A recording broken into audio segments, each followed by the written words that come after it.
Dr. Matute is a specialist in lung infections, and she can really appreciate what Light4Lungs can bring from the point of view of having yet another tool to manage those diseases. So maybe I will start by inviting Dr. Matute. As a user of medical technology, what do you expect when you hear that researchers have come up with a potentially new technology? What are your thoughts? Thank you for inviting me. It's a pleasure for me to be here. So I developed my career in hospital clinic in intensive unit care, and now currently attached to the intermediate critical care. So I develop my day with patients with chronic disease. And the principal problem with the patient is that readmit each month or several times a year with a chronic infection. So we have to wait 5 or 7 days to find the agent to treat, and their microbial resistance is a very important thing in our day. So now in 2024, I want to have a more quickly response to alternative or use the technology and science to can find a new alternative to treatment or not invasive treatment or way to diagnose it infection, because a lot of system or ways to have a sputum, for example, we use an invasive method for can find an agent. So now it's important for me as how long time we have to wait for have a new alternative, safety alternative, and without a risk for the patient. Because when we study the career, we learn the conventional methods, so the gold standard methods for can use. So this is the principal problem, because we use a medicine for 15 days, 20 days in a chronic patient, and we don't have a good results because readmitted this type of patients. So I like to find a new alternative to can use in my day. I can offer to all these, not just the patient, all this family, because if pass more days, the risk of mortality increase in 20% in this type of patients. So this is a problematic for me. This is my request, if you want to see in this way. Oh, indeed. We appreciate that. Enrique, maybe a question specifically for you. You have seen many projects, a group of scientists very fond of their results. Statistically speaking, what are the chances that a new technology, a disruptive technology like ours, can make it to the market? Can you give us some good news, hopefully? Yeah, the probability of success is always low. I mean, you knew that already. Having a clinical need like what Dr. Matute was describing is very important. So this is really critical that from the clinical side, the project starts with a need. This is the famous technology to market fit. That's a classic attribute that the project should have. So it's very important that what Dr.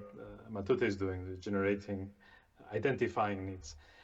Just to give you an idea, just going through our process of investment, I was looking at some statistics from the latest round. So this is just one stage in the life of your idea, going from the lab to the market. You might go to an investment fund like ours and requesting our investment, for example. So the statistics are 4%. In the last cutoff, we invested in 4% of the business plans that we received. What we see all the time is that the good projects have always very similar attributes. So there is clearly a clinical need for them. That's number one.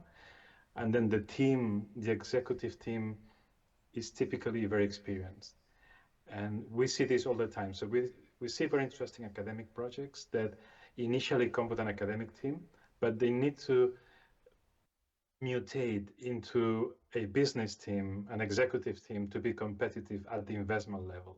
So that's another factor. So the clinical need, the executive team with some experience, and a very credible technology. What we see all the time, and this is really, it's something to keep in mind. I look at hundreds of projects. I was looking at projects for the next round, which is starting 10th of June, the interviews for the investment. And I look project after project, and you can identify projects where the academic is pushing the technology to go into a startup, but it's not ready yet. You see this all the time. So the science is very exciting, and I get very excited reading about the science, but I can tell the private investors will not go for it. And I know we will not go for it because it's not ready for the market. So these are a few examples of attributes. We can discuss more about this during the panel. I don't want to take too much of the time, but yeah. Montse wants to comment on that. I do want. I was just checking, I mean, at the same time that Enrique was talking about the EIC program, we have one, this is just an example, right? It's probably too high, no? I am just mentioning that we have one acceleration program for health technologies, like this, for example, you were mentioning today. It is a partnership in the last 2 years with EIC, but is a program that has been running for 6 years. In 6 years, we have been accelerating 47 programs, or projects, sorry. 87 or 90% survival of those projects, and 7 products in the market. Almost 40 million euros raised, so it's not bad figures, I think. So it's six editions.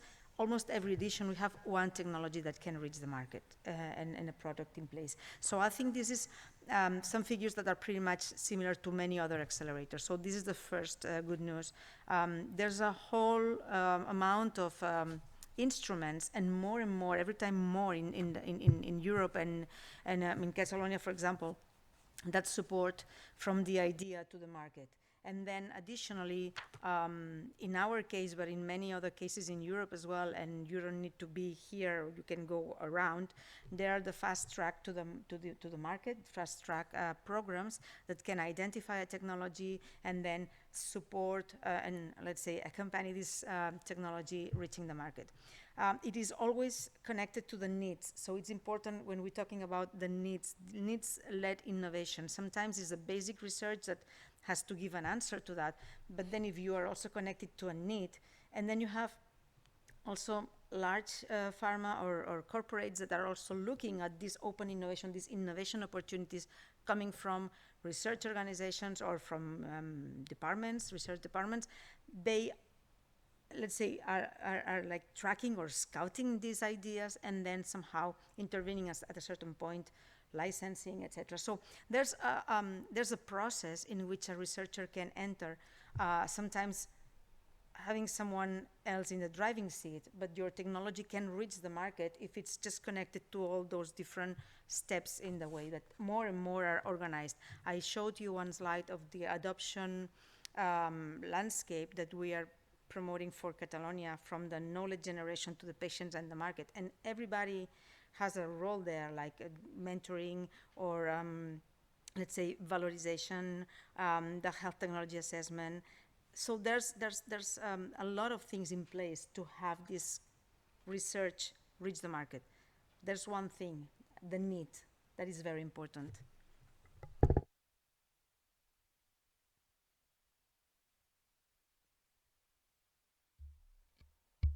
Okay, thank you very much. Questions from the public to any panel member that you may have? Might the panel ask questions? To the public, of course. Please, go ahead. No, but I have a curiosity. Is anyone in the public in the situation of having some ideas, some research ongoing, and exploring for an opportunity, exploring for instruments to reach this market or this this clinical practice? Is this the situation you might encounter yourself? Or just you're previous to that, you're just in the research phase? It's difficult, huh? Difficult question.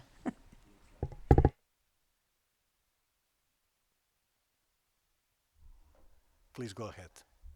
Well, I'm looking at you now, and I see myself 37 years ago. My first paper was on photooxidation of of estrogens, which I worked for 1 year. I was fascinated by the fact that I could mix light and oxygen, create singlet oxygen, and then oxidate some weird stuff. Okay, fascinating. Had lots of fun. Then after that, I joined one pharmaceutical company for 1 year, and they asked me, what kind of research did you do at the university? And I was so proud. I was studying the photooxidation of estrogenic estrogens. Okay, good. And what was the use for that? I said, well, we had a great theoretical interest on that. And the manager of the company said, well, what a great disappointment. Okay, but you're young, you learn. And now, we are talking because we are much more senior about you always start with the need, which seems pretty obvious for us now, but I learned it the hard way, but it is really important. I mean, and maybe don't think now about finding a venture capitalist, developing your technology to TRL5 or etc., creating a spin-off, but I would say start with something that is relevant. Talk with hospitals. What do they need, right? And then you're the creative ones, and you have knowledge, and you will be able to make the match between your knowledge, your creativity, and that need in ways that other people have not seen yet. Okay? As long as you work on something that is relevant, then with the help of other people, you will find competitive funding. Europe will give you money if the need is relevant, and we have an idea to solve that. And if in the end you succeed and you can have a prototype, and then someone will help you with this business model, and then you will license or you will create your spin-off, whatever, this will come. And if you fail in the process, it's not failing. It's that you work on something that was relevant and you ended up with something that was not a practical solution. Okay, you go for the next one and the next one and the next one and the next one until something happens. So again, say now that we are kind of old people here, except you, and except Monse. So work on something that is relevant, and then the resources will come: money, support, the ecosystem, and everything will be in place. So that's my piece of advice. Interesting projects are by definition collaborative, multidisciplinary. And one of the issues whenever you build a team with different people, different interests, etc., is to make all of them commit to the success of the project beyond their own interests. Roberto, I think this question is for you. You have created a network in Europe where I guess lots of interests had to be reconciled. How do you do that? Well, actually, I've been working on connection of different people together for the last many years. So it's really a difficult task, and we are trying something new recently in our in Florence. Because we are trying to develop a center for transfer of innovation from the area of the CNR. We have around 15 institutes. So now, as you said, the main barrier that we have to break is to put people from different disciplines and from different need. Need is an important word, together. So we started. Don't laugh, from philosophy, because there is a philosophy which is called sentiment analysis. For instance, when you say something like innovation or transfer or ecosystem, what does it mean for the owner of a little company? What does it mean for a researcher? So we are trying this experiment, trying to have some focus group on specific topic, starting from general concept, and then after the concept we have to verify whether or not we have the same purposes, okay? So you have to know the people. I mean, before you, because the most important thing is to know their need. And I understand, I have, in this respect, I have also some answer about the need. And the most important thing that I saw in my experience passed from the lab to the clinic are those which came from a clear need from the medical doctor, from the patient. For instance, your question, Dr. Matute, about the possibility to recognize a specific infection and so on in the hospital was the topic of a European project which was participated by my institute on sepsis, because in this case you have to recognize the microbiotic agent in hours or maybe less. Otherwise you have the death can occur in a few hours. So the important part was to define the technology, but then this innovation has to be dressed. I mean, not just the device, but you have to use the device. You have to certify the device. You need, before everything, probably you need some patent, because whenever you're talking to industries, they want to know whether or not the innovation is protected, that can be transferred to them. So there are many aspects, and typically a researcher is not aware of this complex situation. So I think we have to do something to inform people doing basic research that they can get help from people like you, I mean, and be trained that there are a lot of conditions that had to be fulfilled in order to go to the success. Then it takes money, years, a lot of work, and then because some clinical application that I presented today, they started 15 years ago, and because it is a typical. But nevertheless, we have to start from the need. While from our side, researchers, they think they have the best invention in the world, the most important clinical innovation. Sometimes it's true, I mean, but generally you have to understand, because that we have also to understand that sometimes the innovation is not something breakthrough. I mean, it's something that needs a further step. So you have the idea, you can develop it in a project, but then you have a further step to make it real, to make it usable. Yeah, may I react here? So sometimes you said that the idea of innovation, of ecosystem, of even if research is different. I mean, there's a non-tangible concept sometimes that it's difficult to see, and sometimes we need examples on that. And I just was thinking of the case of a good friend of mine who's a doctor in a hospital in Barcelona, or near Barcelona.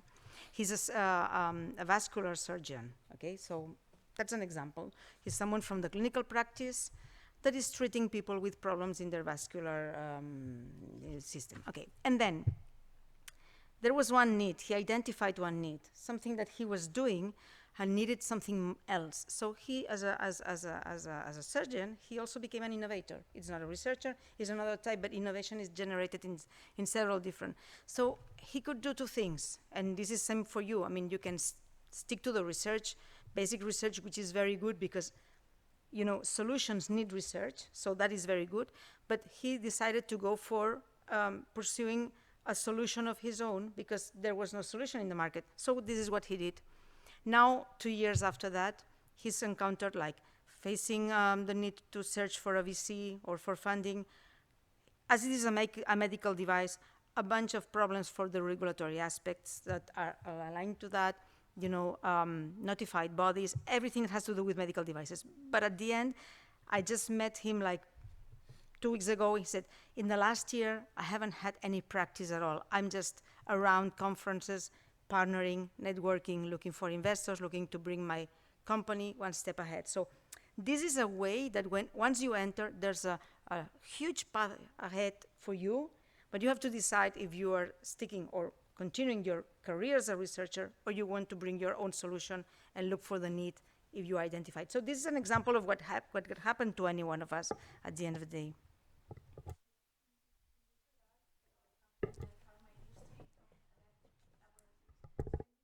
A recommendation, no, saying how can we overcome the barriers, how can we get faster to these solutions to reach patients, to improve HCP's health, is to approach as early as possible, of course, no, the pharma industry or investors, venture capital, but also to contact, no, and have preliminary contacts with regulatory agencies, and also access, because they are the ones that are, at the end of the day, are going to be the ones that are paying or not.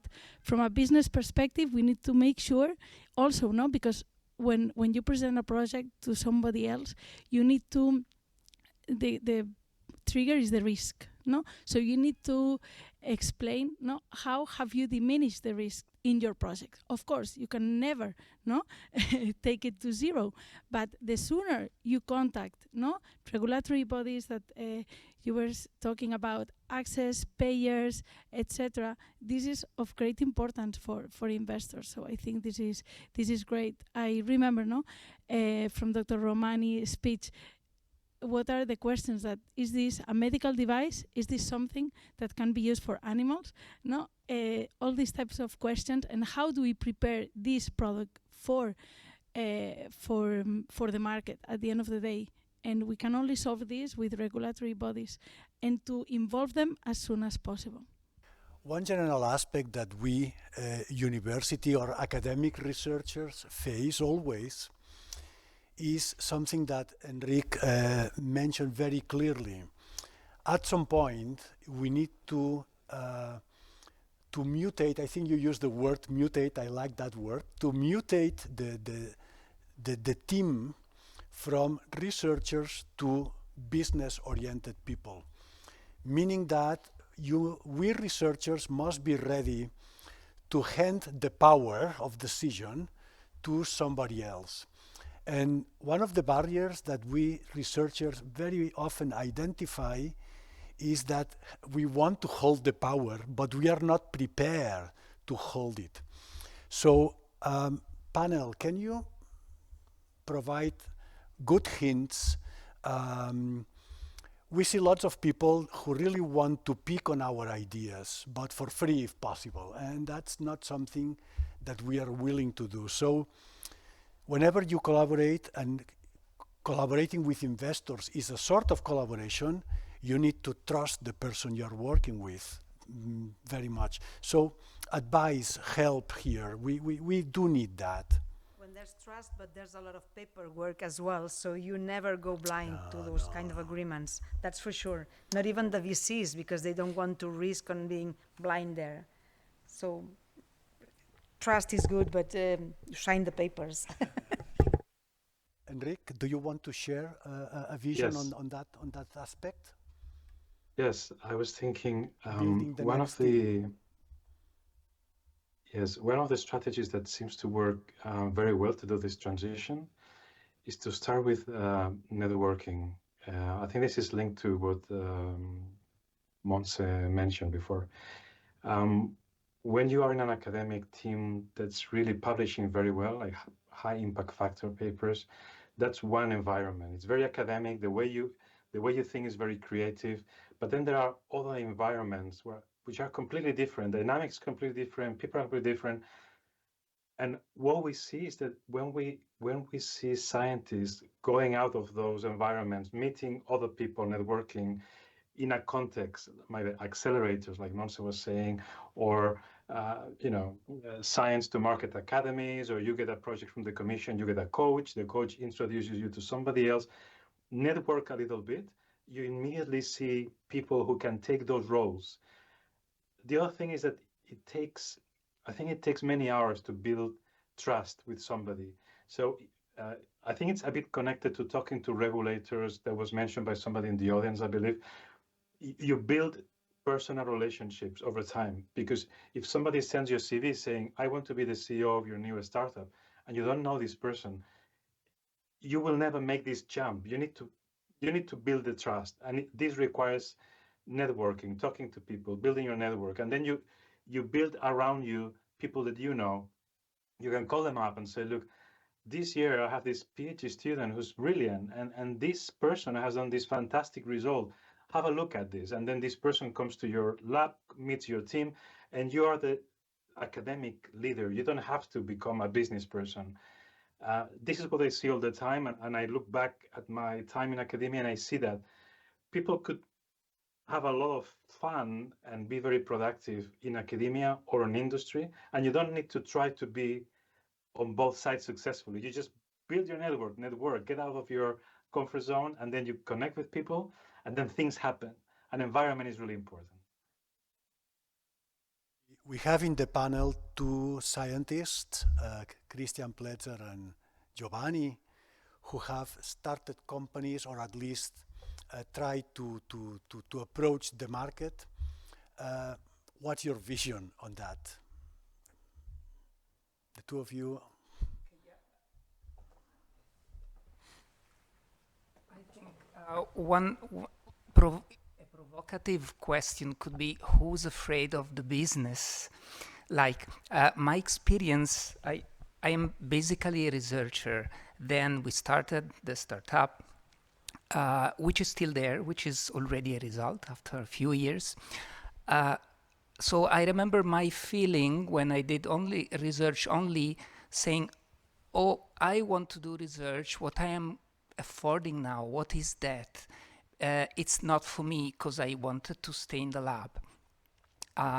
So maybe you discover that's really for you, the lab only, but maybe you discover a new word and you are fit for that. So this is a contemporary question for the youngest audience to think if and how you are a kind of afraid of changing your paradigm. So if not research, nothing, or if not research, there could be space for developing possibly a startup to afford the idea, at least.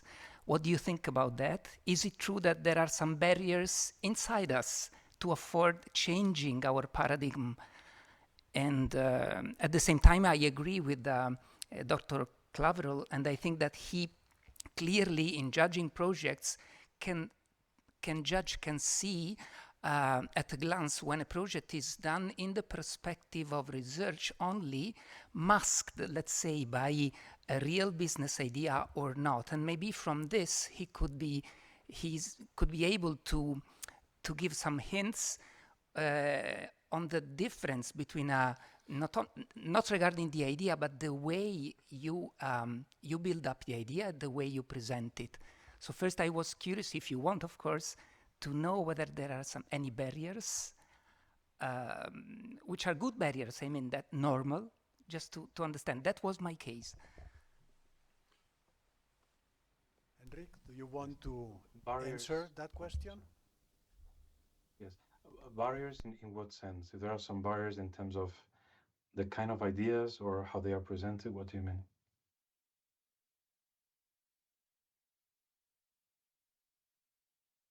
Sorry, I cannot hear you. Can you hear me now? Yeah. So my Yes, question yes, I of the can. barrier was actually mainly for the youngest audience here.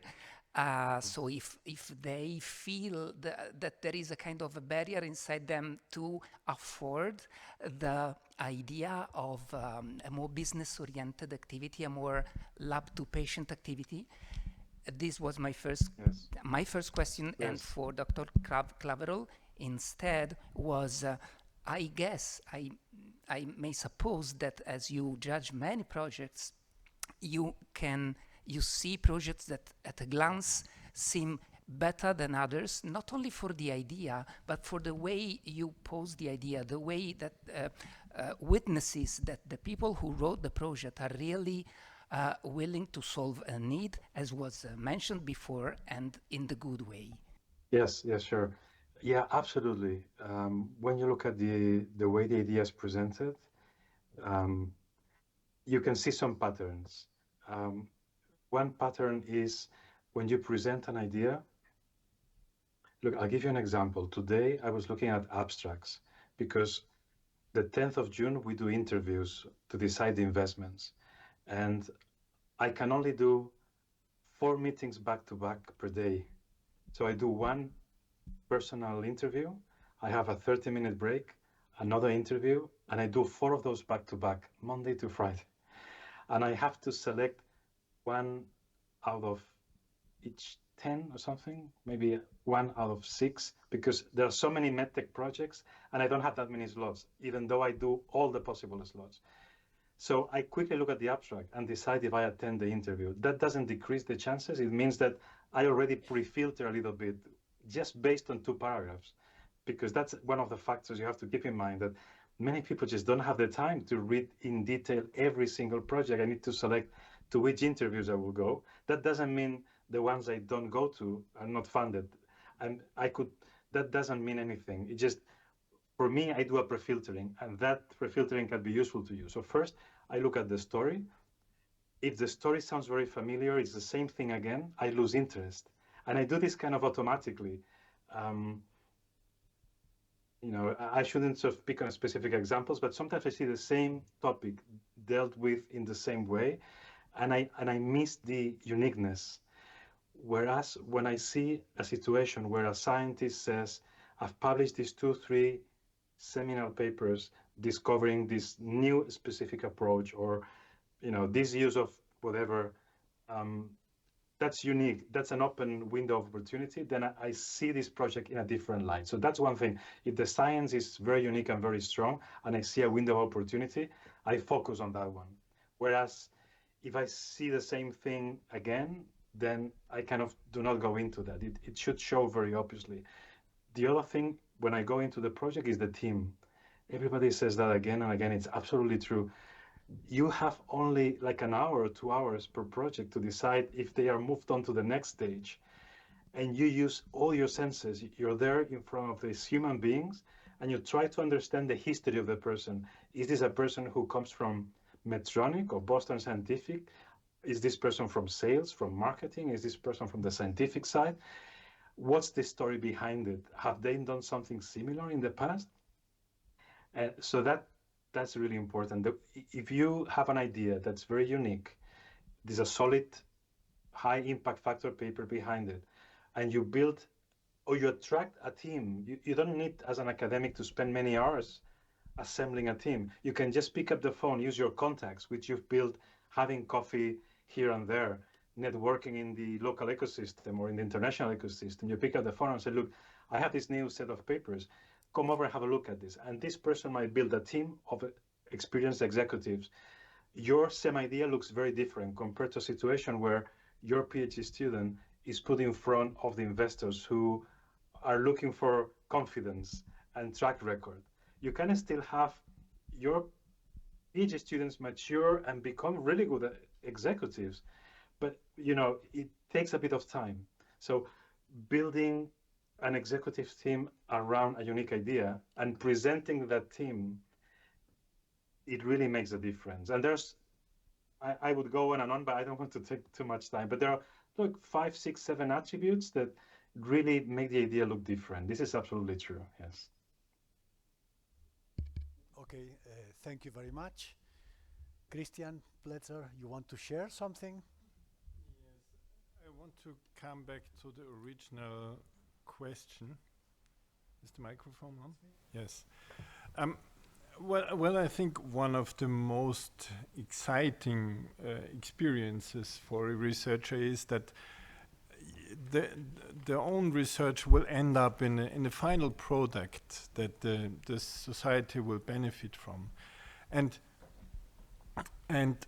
we must understand that for this we need an industrial partner, of course, because they bring in all the market needs. We were talking about the needs, so they really know what the market needs are. They bring in the experience with the regulatory authorities. They bring in their distribution channels for the products and so on. And that's a matter of mindset. That's a matter of mindset for a researcher, because at some point we will lose at least part of the control of our development, of course, and this is something we do not like. But I think trust is the basis for is the key for your own research ending up in the final product that the society will benefit from. And I want to strongly second the aspect one colleague from the auditorium brought in. Include the regulatory authorities as soon as possible. They are not our enemies. They are not our enemies. They, at least to my experience, they can be very helpful in looking at aspects we as a researcher overlook. So I strongly want to encourage you to contact the regulatory bodies as early as possible. Nico, Yeah, the well, vision of a fresh researcher, so to say. yeah, Go why ahead. not? Oh, it's not working? Hello? Hello? Yeah? Okay. Well, in relation of the first question related to the barrier, well, maybe it's not like a barrier, it's my personality. Like, I love to work in the laboratory and I don't have those like market behavior.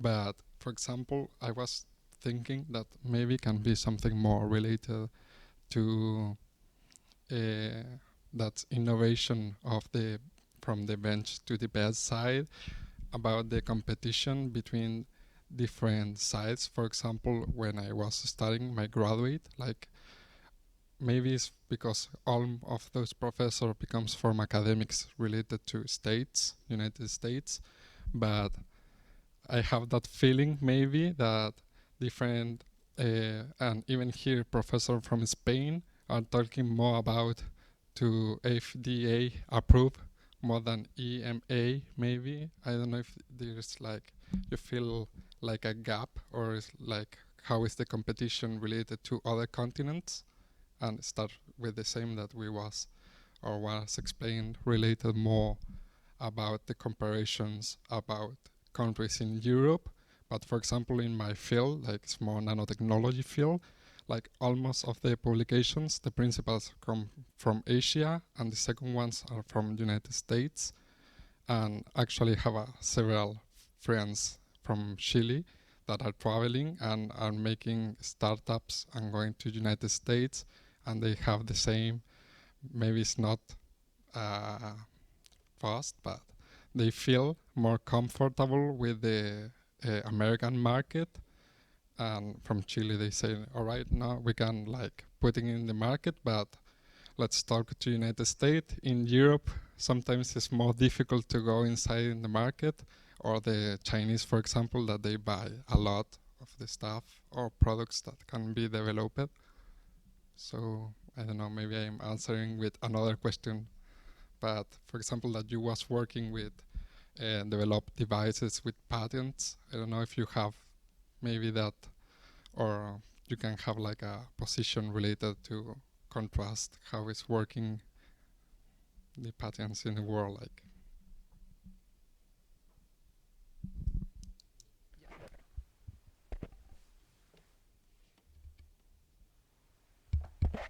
The history of this institute, maybe Carlos can give us something.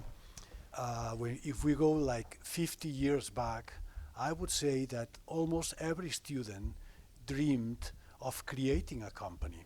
And there were so many chemical companies in Catalonia based on former students from this institute, for instance, that you wonder what happened along the way, that this spirit, we need to promote it. It's not like in the genes of the younger generations. Do you have this appreciation also? It's me who is aging and sees that more negatively. How do you see that? Well, in the history of IQS, and we started only with chemistry in 1916. Now we are diversified into social sciences, health sciences a lot. It's one of the growing business areas, if we talk about businesses. In our history, we have identified more than 500 companies created by IQS students. Okay, real companies, not just the idea, the startup, real companies incorporated. Today, we have a ratio of roughly 10 companies that are created every year, not just the idea, 10 companies per year of only IQS students. I wouldn't say that younger generations are afraid to start a business. No, not at all. I mean, with the proper support, I mean, we are talking about support. We are not born with the knowledge and the skills to create a company. No, we are not. But again, there are resources. You can get people that help you. We have, luckily, we are in a region where we have incubators, accelerators.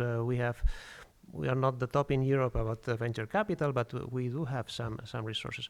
Go get, build a team, get some coaching, get some mentors, and then things will happen. So, my view, I'm very optimistic.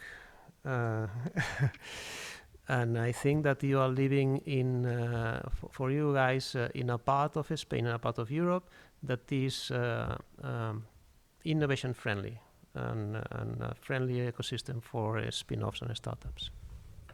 Good to know, yes. Dr. Matute. Can I say something about this topic? Just my personal opinion. Absolutely. Without knowledge about that. In the history, we consult the protocols created by USA, always in medicine. No. But we saw that we have a problem that is not extrapolate to our population because the disease or the problems or the genetic is different.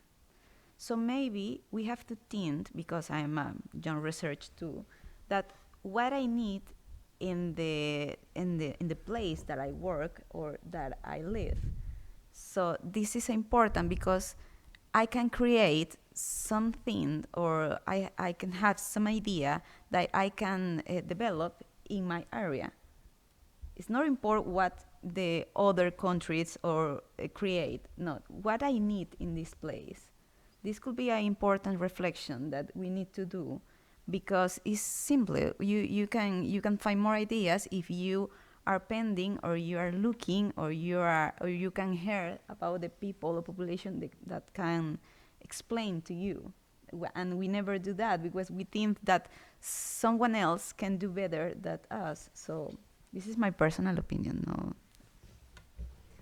I think that it has a lot to do if you are innovator from the healthcare system or a researcher in a research institute, because you see actual needs and then you frame them in your practice or everyday practice. So there's a lot of innovations that are coming from the hospitals that refer to one actual need that you're seeing every day. And it has a lot of sense what you said now, Monica. But at the same time, when you're a researcher, that you're working on a basic research, you're publishing internationally, and you're seeing, you're collaborating with groups from Asia, from the US, from other areas in the world, you see the differences, the needs, the access, the challenges, and then I think that it might be, so this, I think both visions are valid, but at the same time, then you have to see, if I am a researcher and I have an idea, technology, which is going to be, and you were asking that, Nico, probably, yeah, which is the best market? So, of course, Europe is hyper-regulated, so probably, I mean, the US market is more attractive on that regard. FDA is better than not only EMEA, but also the MDR and the IVDR, which are the regulations for medical devices and in vitro diagnostic. So this is something that is hampering a little bit the innovation. So we have to learn a little bit. For example, in Switzerland, they decided to go with FDA. I mean, they can choose. They don't want the European regulation. They want opening the doors to something that is already approved or certified by the US. So these are the kind of decisions that we as Europe have to also have a little bit. So it's good. Regulators are our friends.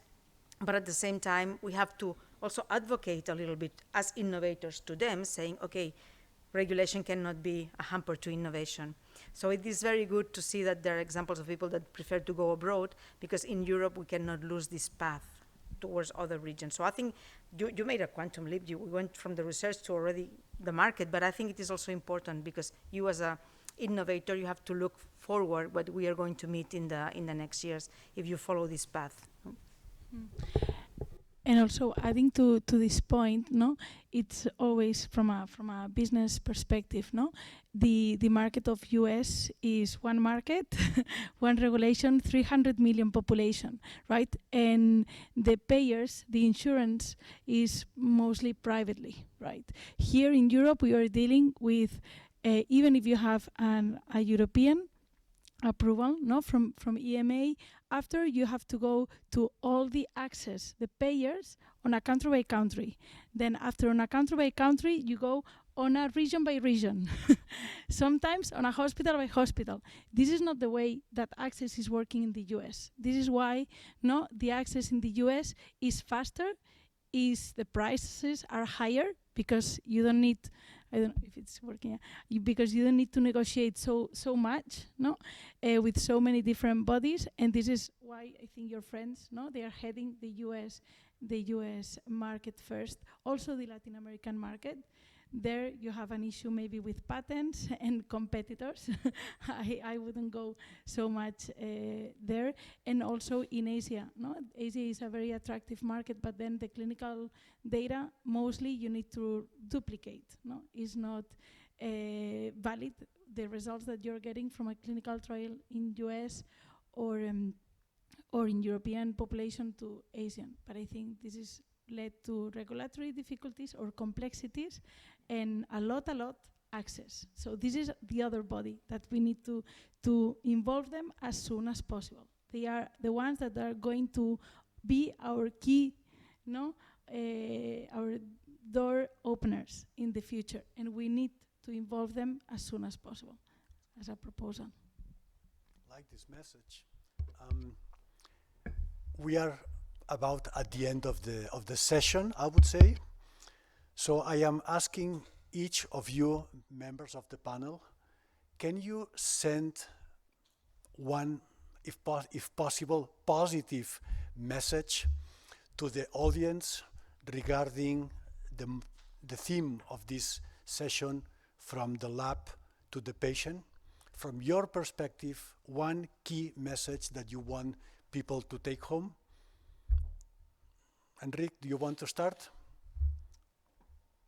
Yes, and I will try to address the question on the barriers going from science to business.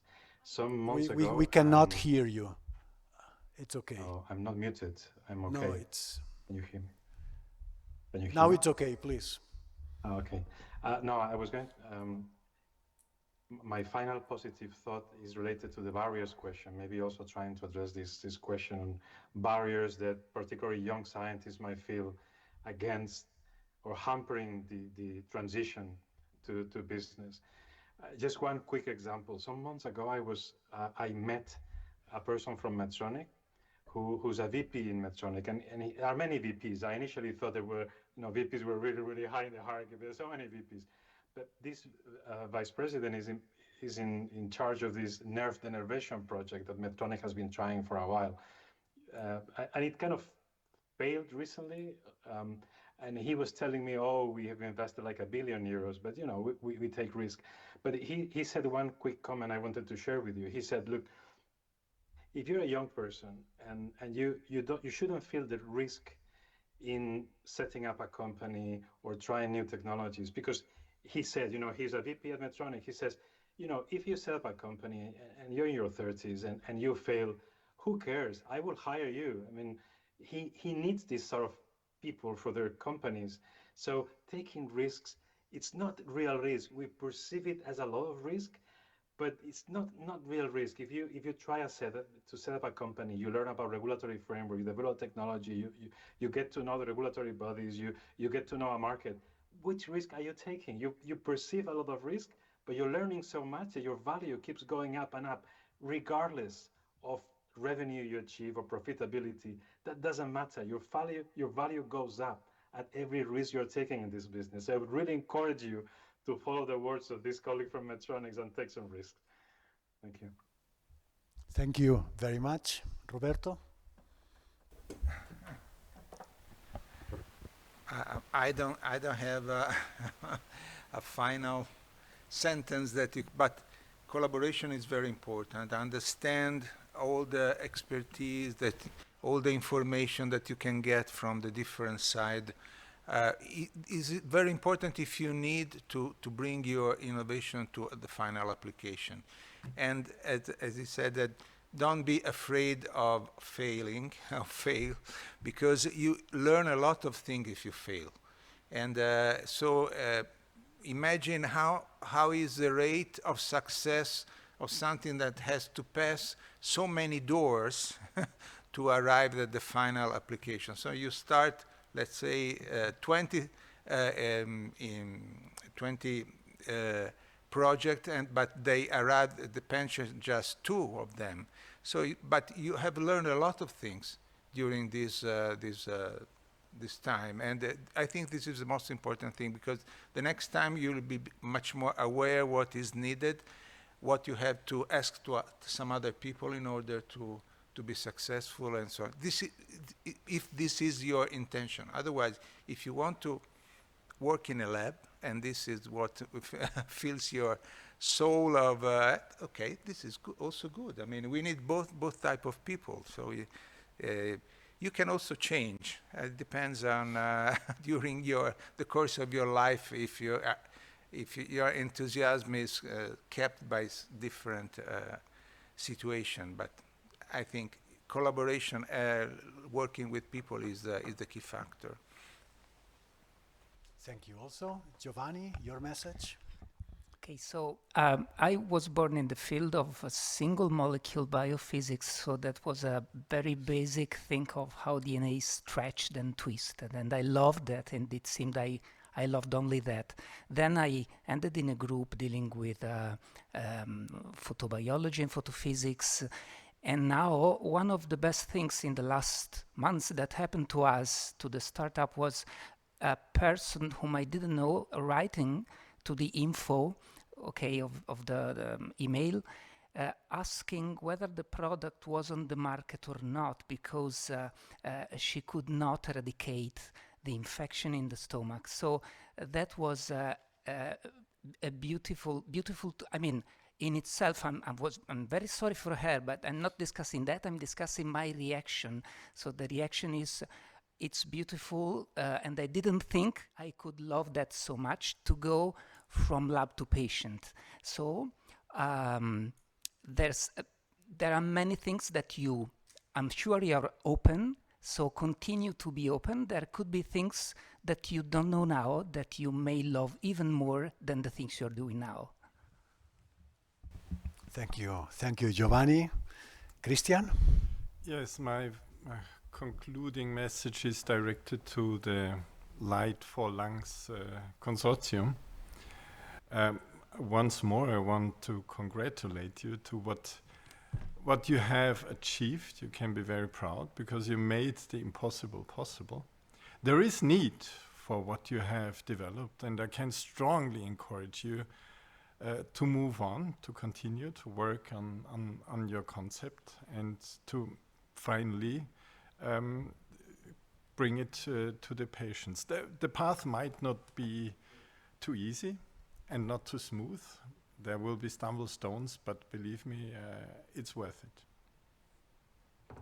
Thank you, Christian. Montse, your thoughts? Yeah, so I also wanted to address some final words to the consortium, which I don't really know very well, the project, and it's unfortunate because I think it's a very interesting one from what I saw today. So it's important to be aware of that also, that it's important to communicate what you do. There is a reputation cycle that is aligned with research. I mean, the more you publish and the more projects you have, the more you can hire new researchers and the more you publish again. So this is like a cycle that when you enter, I mean, I was a PhD myself and I made some postdoc research around, and then I just went to the other side. Sometimes this is scary because you break this cycle of reputation and then you go to somewhere else. This somewhere else need to create a strong network. You have to explore your ecosystem. You have to find the instruments, identify opportunities for the ideas, which is good also for the consortium.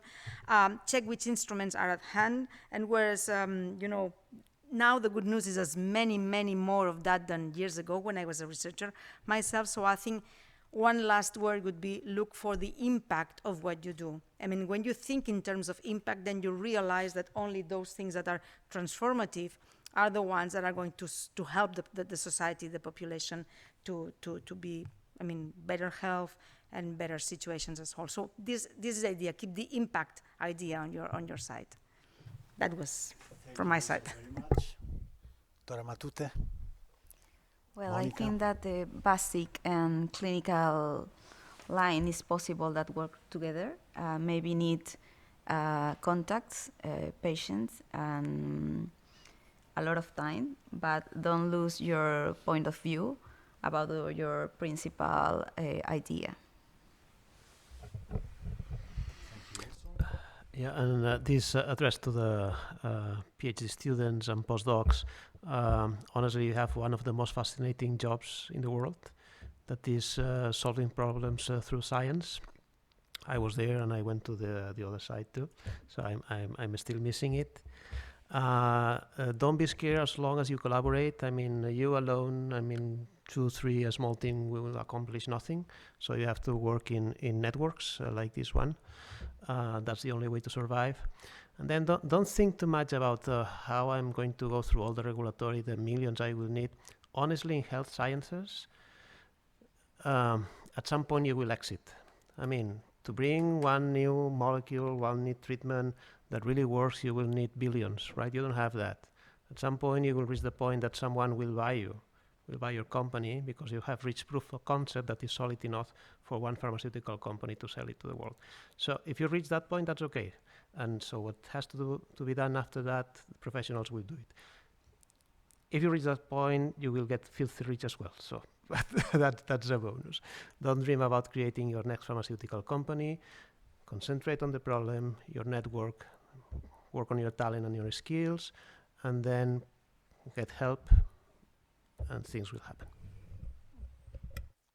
Thank you very much. I just got a few keywords of what you said, and I asked you to be positive, yet you said that risk is okay, that failing is okay, which is positive of that.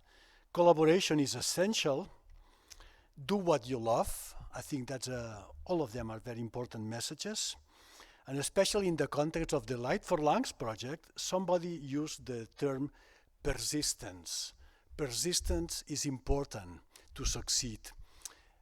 And that, of course, calls us upon us directly, because persistent luminescence is all about Light4Lungs is.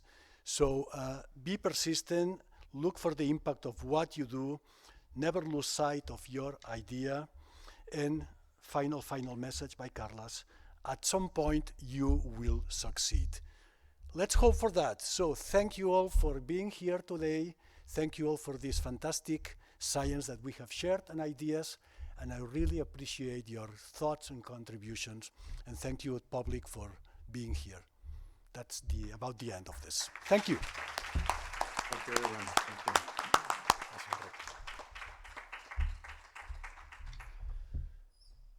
That's all. Thank you for being there.